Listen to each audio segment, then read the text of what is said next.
इस कार्यक्रम के पुण्यार्चक हैं श्रीमती माया जैन, पुत्र श्रीमान नितिन कुमार जैन, पुत्र वधू श्रीमती मोनिका जैन, कुमारी मिष्टी जैन, कुमारी धरा जैन, नाना नानी श्रीमती सुलोचना भगवान दास जैन, टीकमगढ़ दादा दादी श्रीमान दया चंद्र हीराबाई, सुपुत्र श्रीमान संजय रजनी जैन, बेटा श्रेयस, बेटी अदिति जैन, समस्त जैन परिवार सागर मध्य प्रदेश, श्रीमती नंदा चंद्र कुमार जैन सोनी, श्रीमती मयूरी गौरव जैन सोनी, सौरभ जैन सोनी, ओजस्व जैन, प्रतिष्ठान विशुद्ध ड्रग एंड सर्जिकल, अशोकनगर विशुद्ध drug and surgical Guna, Vantara fashion आशीर्वाद हॉस्पिटल रोड गुना मध्य प्रदेश, एडवोकेट श्री वीरेंद्र कुमार जी कठरिया एवं श्रीमती कुसुम राजकुमारी, पुष्पा, मंजू, सीमा, उषा, भूना, वंदना एवं समस्त कठरिया परिवार कुरवाई मध्य प्रदेश।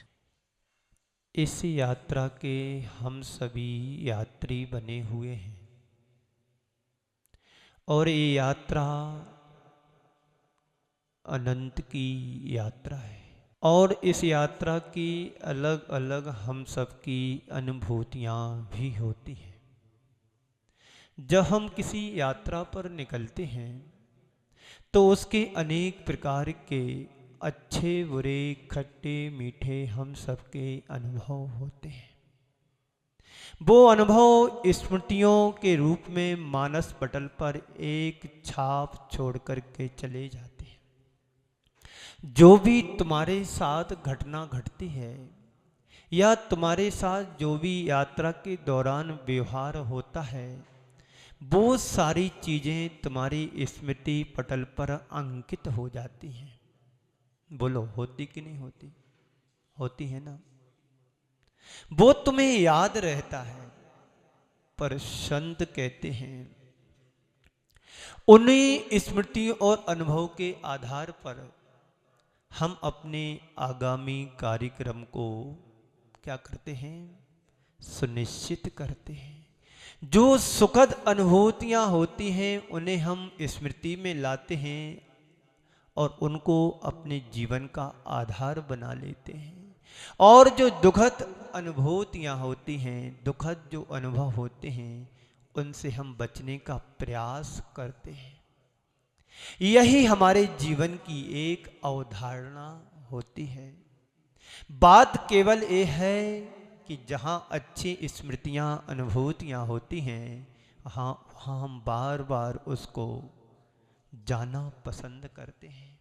और जो अनुभूतियाँ तुम्हारे जीवन के लिए दुखदायी होती हैं उसको हम मन से डिलीट कर देते हो, वहाँ पर जाना पसंद नहीं करते हैं।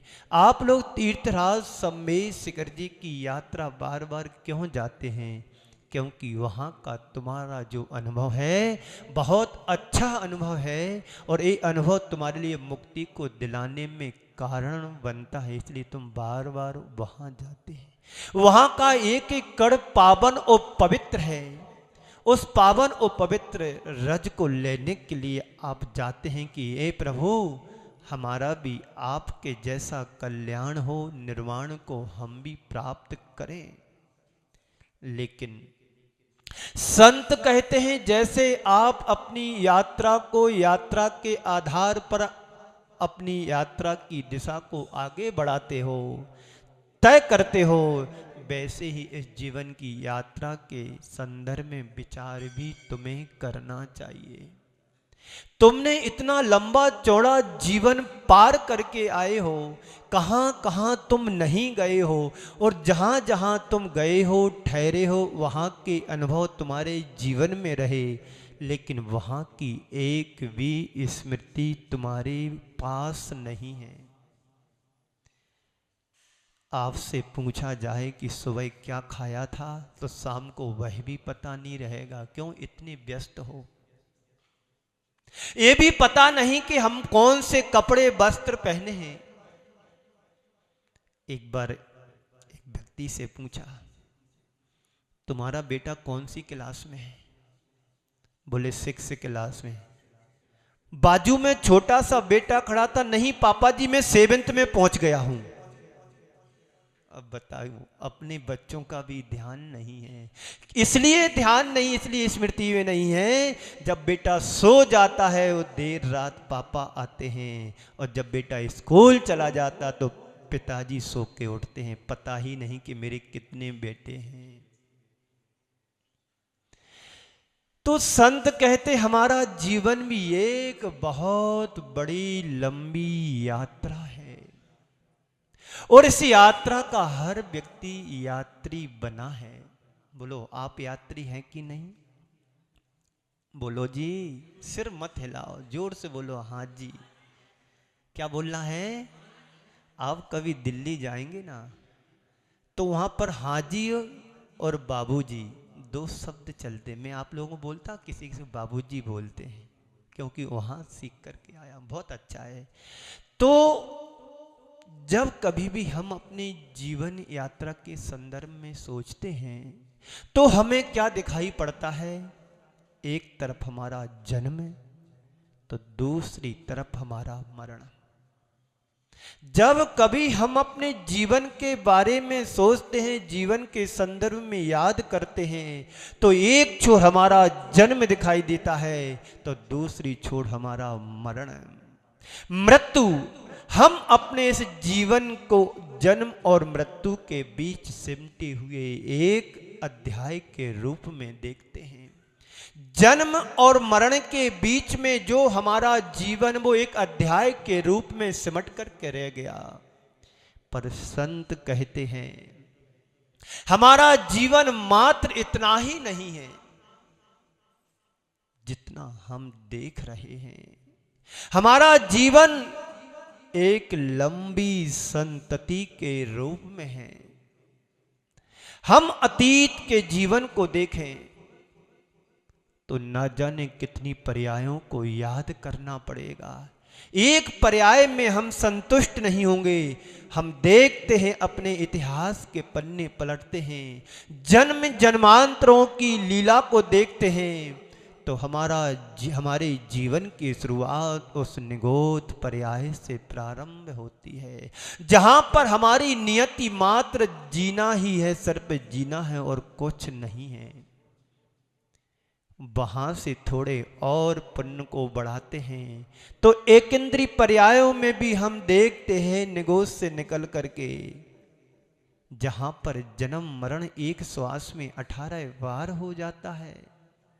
थोड़ा पुण्य बढ़ता है तो दो इंद्रिय पर्याय को जाते हैं, जहां पर स्पर्श और रसना इंद्रिय आ जाती है। वहां पर भी कुछ नहीं, हमें जीवन जरूर मिला है, लेकिन जीवन जैसा कुछ भी हमारे पास। एक इंद्रिय पर्यायों में कभी हम मिट्टी के ढेले बने, तो कभी आग बने, कभी पानी बने, कभी वायु बने। इन सब में हमारा जीवन व्यतीत होता रहा। वनस्पति काय में कहा जाता है कि कम से कम 10,000 वर्ष की आयु होती है। शायद इसमें गड़बड़ हो रहा है। 1000 वर्ष की आयु वाले वनस्पति पेड़ पौधे भी होते हैं। वहां पर तुम्हें वनस्पति काया में रहना पड़ता है। अग्नि बन गए तो सारा जीवन जलता रहा, हवा बन गए तो आसमान में जीव उड़ता रहा, गुब्बारे में कैद कर दिया तो वहां पर रह कर के जन्म मरण ये जीव करता रहा।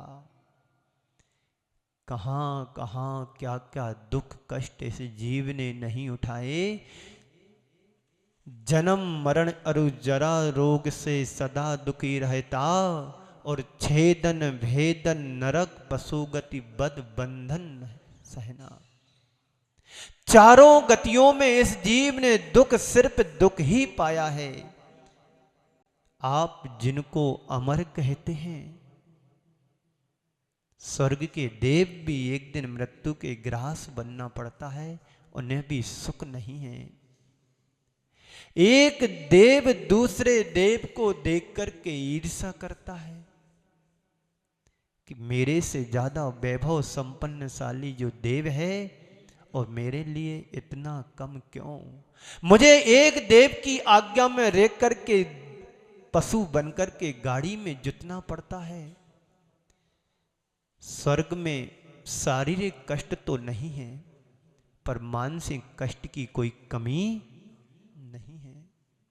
एक देव आदेश और आज्ञा दे रहा कि तुम घोड़ा बनो, बैल बनो, ऊंट बनो, बकरी बनो, गधा बनो, क्योंकि वह भी देव की एक पर्याय है। आज्ञा को सिरोधार करके मानना पड़ता है और बनना भी पड़ता है। ये दुख एक दिन नहीं, 2 दिन नहीं, कम से कम 10,000 वर्ष तक जीव भोगता है और अधिक से अधिक और लंबी आयु को पा सकते हैं। इतना ही नहीं, यदि खोटी आयु को बांध लिया तो भवन त्रकों में जन्म लेकर के कष्ट ही भोगना पड़ते हैं मानसिक। तो जन्म के पहले भी थी और मृत्यु के बाद भी ये जीवन रहेगा। जन्म और मरण तो एक बीच का पड़ाव है। जन्म और मरण तो एक बीच का पड़ाव मात्र है। हमारा संपूर्ण जीवन अनंत है और हमने जीवन की अनंत यात्राएं हमने की हैं, आगे भी अनंत होना है। संत कहते हैं उसी अनंत की यात्रा का विचार करो। अपने भीतर के अनंत जीवन में हम कहां कहां भटके हैं, ये विचार हमें करना है। और क्या क्या हमारे जीवन की अनुभूतियां रही हैं, हमने जीवन में ली हैं, उसके विचार का नाम लोक भावना है। आप लोगों को याद है कुछ बोलो कि पिछली अतीत की पर्याय से मैं कहां से आया हूं। अरे महाराज, विस्मृति शक्ति इतनी प्रबल हो गई है, अतीत की जन्म की बात तो जाने दो। जब जन्म लेने के बाद में स्कूल जाता था तो उस समय की बातें भी हमें याद नहीं हैं। अपने बाल्यकाल के जीवन की बात याद नहीं है। जब मैं कुड़रता था, घिसटता था, गंदगी कर देता था, वो गंदगी को हाथ में लेकर के मुंह में डालता था, वो भी बात याद नहीं है। अतीत के जन्मों की बात तो बड़ी दूर की बात है। अरे सुबह खाया तो शाम को भी पता नहीं कितने व्यंजन खाए थे। एक व्यंजन हो तो पता पड़े कि मूंग की दाल, लौकी की सब्जी ही साधु जीवन का आधार है। चीजें हमें याद नहीं है, इसका मतलब ये नहीं कि वो हमारे जीवन में घटी ना हो। घटनाएं घटती हैं ये बात और है, उसकी स्मृति ना रहे ये बात और है। अतीत में हमने अनंत जीवन जिया है और मरा भी है। हम निगोद की पर्याय को देखे, एक इंद्री की पर्याय को देखे, जहां पर एक श्वास में 18 बार जन्म मरण ये जीव कर लेता है। एक समय नहीं, एक श्वास में 18 बार जन्म मरण कर रहा है। अनंतों बार ऐसा हम सब ने किया है, अनंत जीवन व्यतीत किया है। आज उसकी कोई स्मृति नहीं, कोई स्मरण हमारे पास नहीं है। लेकिन भोगा हुआ ये सत्य है, यथार्थ है कि हम सब ने भोगा है। उसके बारे में विचार करके अपने भावी जीवन की दिशा को सुनिश्चित करना है। वो जीवन है, आज उसकी हमें कोई स्मृति नहीं है। आज लोक भावना के संदर्भ में 4 चीजें आपके बातें 4 बातें आपके सामने रखता हूं। स्मृति, विस्मृति, सत्कृति और दुष्कृति। स्मृति, विस्मृति, सत्कृति, दुष्कृति। संत कहते हैं अतीत की स्मृति को जगाओ। हमने अतीत में क्या भोगा था और वर्तमान में हम अपने जीवन को कैसे जी रहे हैं। हमें स्मृति नहीं है, सब विस्मृत हो गया है, कुछ भी पता नहीं है। मैं कौन हूं, कहां से आया हूं, कुछ भी पता नहीं है। मैं क्या था और आकर के क्या बन गया हूं, है कुछ पता? मैं पुरुष था, स्त्री था, नपुंसक था, कीड़ा था, मकोड़ा था, गधा था, सुअर था, बिल्ली था, कुत्ता था, क्या था? है कुछ स्मृति में? और आज मैं क्या हूं, इसका तो पता होना चाहिए। मैं इंसान हूं तो इंसानियत जीवन में होना चाहिए। मैं मानव हूं तो मानवता का अधिकार हमारे पास होना चाहिए। मैं अध्यक्ष हूं तो अध्यक्षपना मेरे जीवन में आना चाहिए। मैं एक सच्चा श्रेष्ठी श्रावक हूं तो श्रावकपना तुम्हारे जीवन से झलकना चाहिए। बोलो, इसी का नाम तो लोक भावना है। किन्हू न करई न धरई को सट द्रव्य महीना। ये लोग 6 द्रव्यों से मिलकर के बना है। बना कि नहीं बना? इसका न कोई करता है, न हरता है, न बनाने वाला है, न मिटाने वाला है। हमारे तुम्हारे जीवन को बनाने और मिटाने वाला कोई दूसरा नहीं है, सिर्फ मेरा अपनी अज्ञानता या हमारा कर्म है। संत कहते हैं उसका पता करो। तुम अनंत के यात्री हो, तुम्हारी अनंत की यात्रा है, तुम सब कुछ भूल गए हुए हो। संत कहते हैं घबराने की बात नहीं। कमल जी आते हैं, बहुत घबराते हैं। मन वचन काय से, मन वचन काय से, मन वचन काय से घबराते रहते हो। जब देखो मंदिर में दौड़ लगा देते। एक घबराहट तुम्हारे जीवन में आना चाहिए। किससे? पाप से, विषयों से घबराहट होना चाहिए।